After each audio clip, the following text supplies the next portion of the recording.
যেটি আজকে বিভিন্ন মিডিয়াতে এটা একটা বিভ্রান্তি ছড়ানো হয়েছে।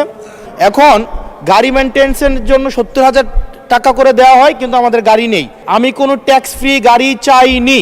ইয়েস মিস্টার আবুল হাসনাত আব্দুল্লাহ, মাননীয় সদস্য, কিছু বলবেন? ব্যক্তিগত কৈফিয়ত বলুন, সংক্ষেপে বলবেন। ধন্যবাদ মাননীয় স্পিকার।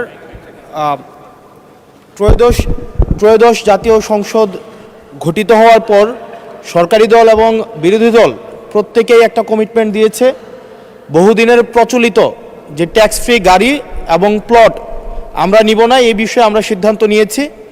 এবং গতকাল এই বিষয়টিকে সমর্থন জানানো পূর্বক আমি এই সংসদে একটি বক্তব্য প্রদান করি, যেটি আজকে বিভিন্ন মিডিয়াতে এটা একটা বিভ্রান্তি ছড়ানো হয়েছে।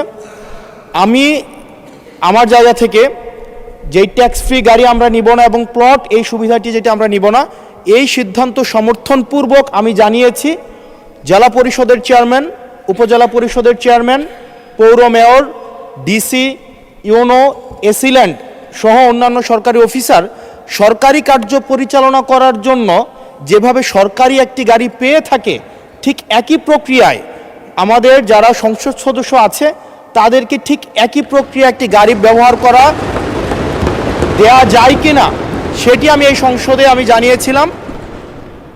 সরকারি মালিকানাধীন একটি গাড়ি যতদিন পর্যন্ত এমপি থাকবেন ঠিক ততদিন ব্যবহার করবেন এবং সেটির জন্য কিন্তু এক্সট্রা খরচও লাগবে না, কারণ আমাদের এই সংসদ সদস্যদেরকে কিন্তু ইতিমধ্যে ৭০,০০০ টাকা কিন্তু গাড়ি মেইনটেনেন্স করার জন্য দেওয়া হয়।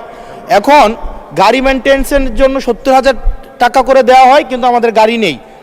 এখন আমার যে বক্তব্যটা সেটি হচ্ছে, গতকালের বক্তব্যে আমি কোনো ট্যাক্স ফ্রি গাড়ি চাইনি এবং ট্যাক্স ফ্রি যে প্লট এবং গাড়ির যে বিষয়টি রয়েছে সেটি অলরেডি এই সংসদের পুরো হাউস ঐক্যবদ্ধভাবে সিদ্ধান্ত নিয়েছে তারা এটি নেবে না, এবং এই ত্রয়োদশ জাতীয় সংসদের প্রত্যেকটি এমপি সেটির জন্য একটি অনন্য নজির স্থাপন করেছে। এটি মিডিয়াতে বিভ্রান্তি সৃষ্টি করেছে, সেটির জন্য এখানে পুনরাবৃত্তি করেছি সকল এমপিদের পক্ষ থেকে যে আমরা ট্যাক্স ফ্রি গাড়ি বা প্লটের সুবিধা না, অন্যান্য যে সরকারি সুবিধা আছে সেটির মতো করে যতদিন এমপি থাকবে ঠিক ততদিন এমপি শেষ, তারপরে হচ্ছে গাড়িটি আবার সরকার ফিরিয়ে নিবে। সেটির জন্য হচ্ছে আজকে এখানে দাঁড়ানো মাননীয় স্পিকার। ধন্যবাদ মাননীয় সদস্য।